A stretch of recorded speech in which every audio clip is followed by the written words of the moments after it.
Yo guys, what's going on? It's Jules. In this video, we're going to find out if we can beat a hardcore Nuzlocke in Shining Pearl using fire types only. You know, the infamous fire types from back in Diamond and Pearl. So everyone and their mother told me to do a fire Nuzlocke in the original games, and I just gotta say, are you crazy? I don't like being tortured on the daily. There were only 2 fire types in those games, but thankfully in Brilliant Diamond and Shining Pearl, there are now 4 fire types to choose from. Infernape, Magmortar, Rapidash, and Houndoom. Well, at least in Pearl there are, because Magby is exclusive to Pearl. But that's not the point. It's time to give Shining Pearl some love, considering everybody and their mother has done brilliant time, and including myself, for Nuzlocks the past week. The rules are on screen and in the description if for some reason you don't know them by now, and consider hitting that sub button if you want more videos just like this one. Also like the video because this one's going to be a wild one. Let's do this. Barry, why are you running like that? So our first Pokemon is obviously everybody's beloved Chimchar. I never actually picked Chimchar as a child, but to each their own. Let's use this Fire Monkey. I did reset until I got a Jolly Nature because the Elite Four has EV trained Pokemon with good natures, so this should be helpful. I named him Paul for various reasons. Well, only one reason. After obtaining our Fire Monkey and this guy with the beautiful mustache giving us our Pokedex, we can go ahead and make our way to our first rival fight with Barry, who I named after my best friend John, and this fight isn't worrying me too much. A couple of Embers take out his Starly as he lowered our attack a bunch of times. He did choose Piplup, but this Penguin has 0 water type moves at this point, so we could just set fire to the rain, as Adele likes to say, and I know Piplup won't knock us out here because in my water run, all his starter did was use Withdraw with Turtwig. And well, there you go. He did that here as well with Growl. After John basically throwing his first battle ever, we find ourselves in the Orberg mine where Roark spends his time breaking rocks for fun? At level 14, our Fire Monkey evolves into Monferno, and this gym should be no issue considering this thing gets access to Power Up Punch so early on. 2 Power Up Punches for Geodude, a +2 Power Up Punch knocks Onix down to the red thanks to his beefy defense, but another one can take care of him. And let's be real, Granados can't stop Paul's rampage by any means. Hopefully that's some insight on how powerful this Chimchar line really is. Our next order of business is over in Valley Windworks, where a little girl's dad is being held hostage by a planet. Mars starts off with a Zubat, and I went for a Power Up Punch, but she actually confuses us, which just sucks. Luckily, Paul here doesn't fall for such shenanigans, and 2 Embers take this thing right out. Now, the nightmare that is Purugly shouldn't be too much of an issue for us. She does go for that Fake Out, but the following turn, a Power Up Punch at +1 can get her down to the yellow. A Scratch does scare us a little, but we just keep breaking through that confusion, and down goes Fimo Garfield. Is it just me, or do you guys not get hit by confusion in BDSP? I feel like it's so rare for my Pokemon to ever hit themselves in the confusion, in these games specifically. Anyways, on to Eterna City, where we can fight the easiest gym leader known to man, which is funny because she's actually quite difficult if you're doing a water run. Before we fight, we can go to the underground to get 2 encounters. Now I'm going to count these encounters separately based on the different hideaways. So in Spacious Cave, we can find a Houndoom who's a careful nature that we named Iris, and in Volcanic Cave, we can find ourselves a Magby who's a bold nature. We name her May because, well, May has red clothes and Magby's red, so... Oh, I like that name, leave me alone. Oddly enough, she does have that 5% Magmarizer, which is nice because we don't have to look for that later. We can also grab ourselves a Ponyta to the right of Eterna City, which means we have a full team before the second gym. Yeah, Gardenia stands 0 chance. I name him Ash and he's a lonely nature. By the way, in Eterna City you can buy energy powders and the healing powder for status, so that your Pokemon won't have that friendship mechanic, which is super nice for Nuzlocks, in case you care about that stuff. Shout out to this person for pointing that out. Where the hell is this girl? I can't find her. My memory is so bad, and my eyesight. Like I said, Gardenia is the easiest fight for us. Now for Cherubi, a Flame Wheel destroys it just fine. However, for Turtwig, it does hold on for dear life, and the following turn she uses a Super Potion. Finally, a Mach Punch can finish off this Turtwig, and for Roserade, a Flame Wheel gets her to pop her Stitches Berry as her Grass Knot leaves us to what I believe is Blaze territory, so another Flame Wheel obliterates this Rose, easy. So for this Purple Planet, she's also annoying with her Confuse Ray on that Zubat, so after a Flame Wheel, I go into Paul, who gets mean looked by a Pokemon with no eyes. What? Anyways, 2 Power Up Punches is enough to KO. Okay. Never mind. Now we're confused. Let's see if we can keep up that confusion luck from earlier. Okay, the Blind Bat dies to a Flame Wheel, and a Flame Wheel can get her Skunk into citrus range as she poisons us. I do decide to test our luck, and we finally hit ourselves in confusion. Wow, that hurt. Time to switch into Ash, whose Flame Charge did pathetic damage, so back in the ball you go, and out comes Iris, who hopefully won't disappoint me. Just kidding, all we have is Bite, but she seems to be holding up alright until she isn't, and I switch into Magby to finish this off with a Flame Wheel. As Drake would say, Jeez Louise. Jeez Louise, man. Control your Baneri, woman. You don't see my Monferno running out of its Pokeball. Alright, maybe I'm a hypocrite. John decides to battle us again, but that poor unevolved Starly just can't take any hits from Iris here. His Prinplup doesn't even have a water type move, Ponyta can't live 2 bites, and well, Roselia is, well, Roselia. So not much to say here. This is pretty much how it is every time he challenges us, unfortunately. The next challenge that faces us is this couple on Route 215 where it's raining, but I actually do have a strategy.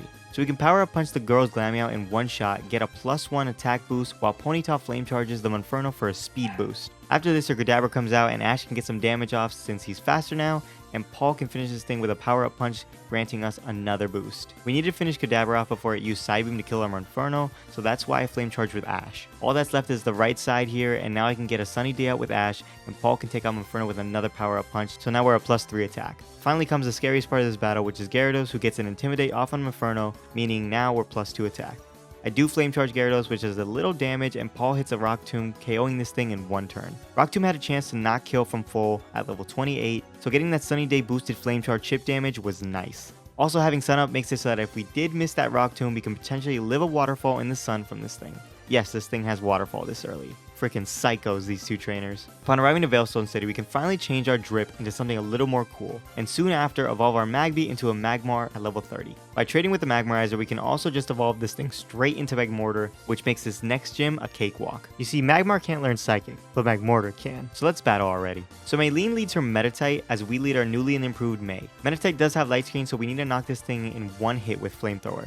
For Machoke, we can knock it out in one shot as well because May is holding a Mind Plate, and of course for Lucario, yeah, Flamethrower is enough to KO this thing in one shot as well. Okay, I take it back about the Gardenia fight. This was definitely the easiest fight so far. Now this gym and the next gym in Pastoria City are actually the same level cap, so I made sure to not level up May past the cap. I do have a little strat for Wake as well. I lead Ponyta basically to just set up a Sunny Day as a Crunch leads Ash at half his health. From here I go straight into May, who tanks a hit on entry, and the following turn of Thunderbolt is enough to KO Gyarados in one hit. We do level up to 31 as Quagsire comes out. Since the sun is up, a Solar Beam takes one turn instead of two, and Quagsire gets absolutely destroyed. And for Floatzel, his bite does get us into Citrus range, but a Solar Beam is just too powerful to leave this thing standing.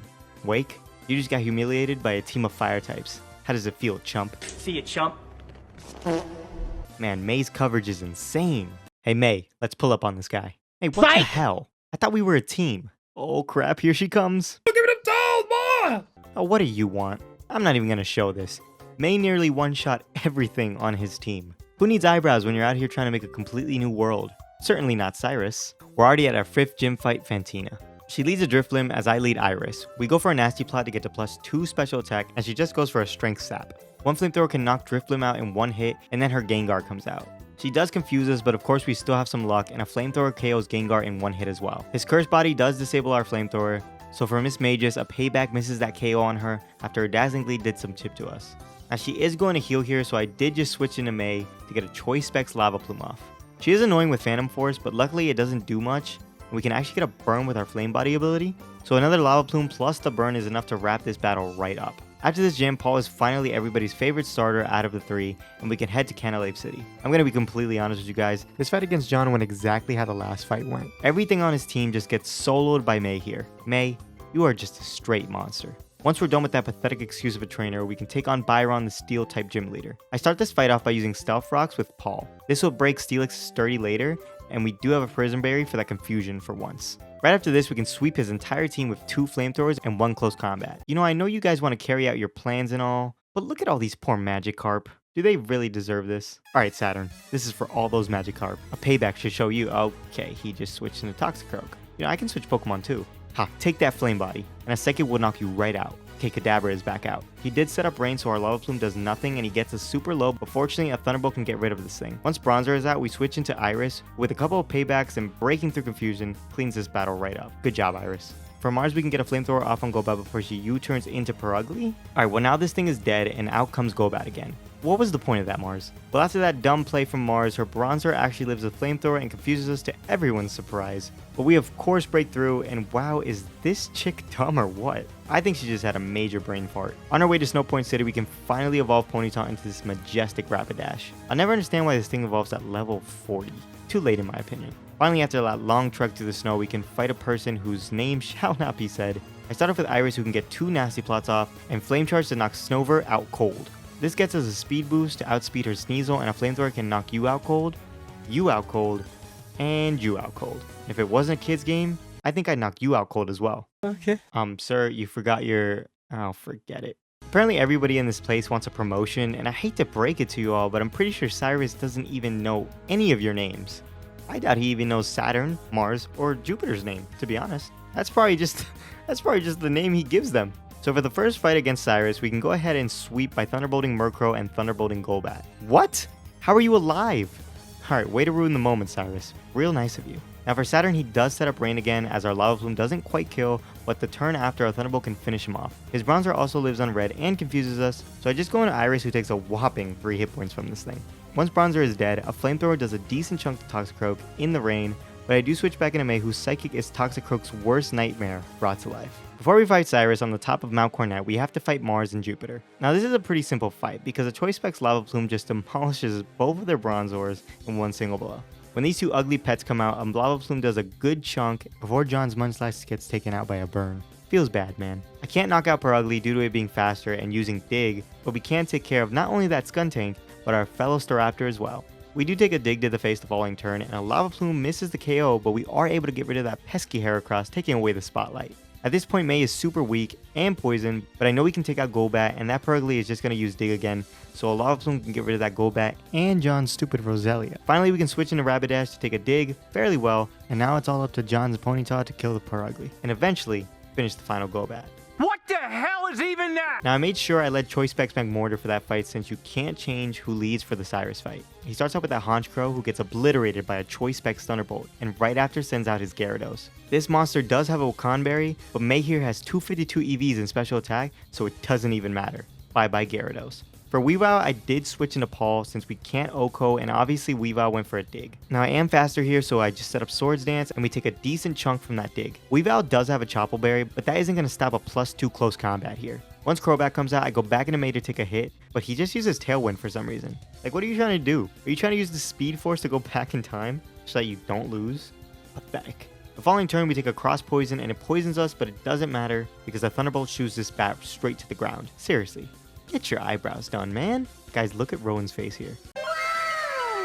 Alright, after all those Team Galactic shenanigans are over, we can go ahead and challenge Volkner, which I have a nice strat for. So his Raichu does no Surf, which is super scary, but I go for a Swords Dance first turn as his Surf does a massive amount of damage to Paul. However, after this, an Earthquake OHKOs even with that Shuca Berry on him. Once Ambipom comes out, it does fake us out, which is scary, but the next turn, thanks to our 252 in Speed EVs, we can outspeed and KO this thing with a single close combat. Same thing goes for Octillery, and for Luxray, a nice Earthquake does the trick for us to get our 8th and final gym badge. There was this trainer in Victory Road who lived in acrobatics from Paul, and an Earthquake from Torterra left us super low.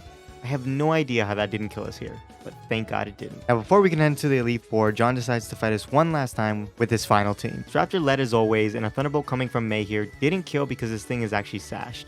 Fortunately, just use Sunny Day, and our fire types will bait out Snorlax, who has high horsepower. I switch into Paul for this, but we do get Yawn, so I end up switching back into May to take a high horsepower. Then I just go back into Paul on a high horsepower.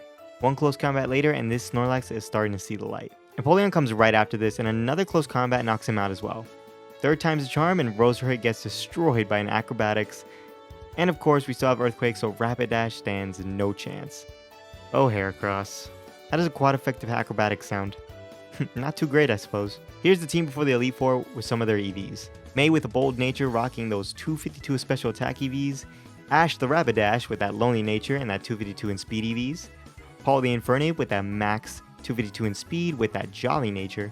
And there's also about 150 EVs in attack here. Last but not least, we have Iris, who is a Careful Nature and has some special attack EVs and some Speed EVs. Alright, so I have a strat for every single Elite Four member here that hopefully works.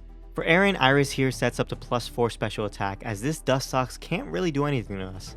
I do use Flame Charge to get a speed boost to outspeed our Heracross later, and finally a Flamethrower can knock out Dustox even with that light screen up. Heracross is out next, and he also gets one shot. You get one shot as well. You do too, and you guessed it, Drapion gets absolutely one shot. For Bertha, I had a strat with Sunny Day and Solar Beam on May, but unfortunately Hippowdon has Sandstream to take away our sun and instead set up Sand. Instead, now we have to sack.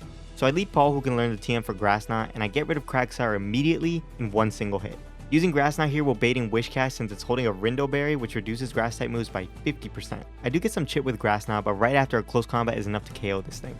From here, her Golem comes out, and she does have Sturdy. I taught the TM U-turn on Paul to break the sturdy since we're faster, and I switch into Ash who's holding a Shucka Berry so he doesn't die from that earthquake. We live on just 20 HP and we can now set up Sun on the following turn, but this does mean we have to sack Ash. Now that we've broken sturdy and the sun is up, we can get a turn 1 solar beam with Mei and KO Golem in one hit. Same goes for Sudowoodo, but when Hippowdon comes out, it will set up that sand with her ability. Basically now, I do have to sack Mei, but I do have a Shucka Berry, so we can live at least one move. I want to get as much damage off, so I still go for that solar beam and take a nasty earthquake to the face. Our solar beam ends up doing half, and we now have 2 fallen soldiers on our hands. All that's left is for Paul to KO this Hippowdon with a grass knot, and there we go. Bertha has been defeated. Rest in peace, guys. Fortunately, we don't need them for the rest of the Elite Four. Flint is up next, and he starts off with an annoying Rapidash that knows Hypnosis. This fight is difficult if he uses Poison Jab and poisons us, but we basically lose there. He goes for a Flame Charge first turn, and we can get a Stealth Rock up to break Infernape's Sash later. After this, Rapidash does go for a Hypnosis, and we have a Chesto Berry to wake us up and use Swords Dance. He does go for another Hypnosis, but he just straight up misses, which is huge, and now we can sweep his entire team. Down goes Rapidash, down goes Lopunny, down goes Steelix, Drifblim goes down to a Shadow Claw, and for his Infernape, a big close combat is enough to KO this Fire Monkey. This was total RNG on the Rapidash, but looking back, if I had the TM for Roar, I could have roared everyone out until Steelix came out. That way we could have safely set up Rocks, Swords Dance, and Sweep while having a Sitrus Berry to be safe on the Steelix. I wish I had done this instead. Anyways, on to Lucian, who leads his Mr. Mime. This Mr. Mime is annoying due to it having a light screen for 8 turns with that light clay it's holding. Turn 1 it does use that light screen and we can get a nasty plot off. I did Flame Charge for a speed boost as his Dazzling Gleam does a decent chunk to us. I did bring Protect to stall out the light screen turns, and I did bring a Sitrus Berry as well so that we could be healthy enough to get through this.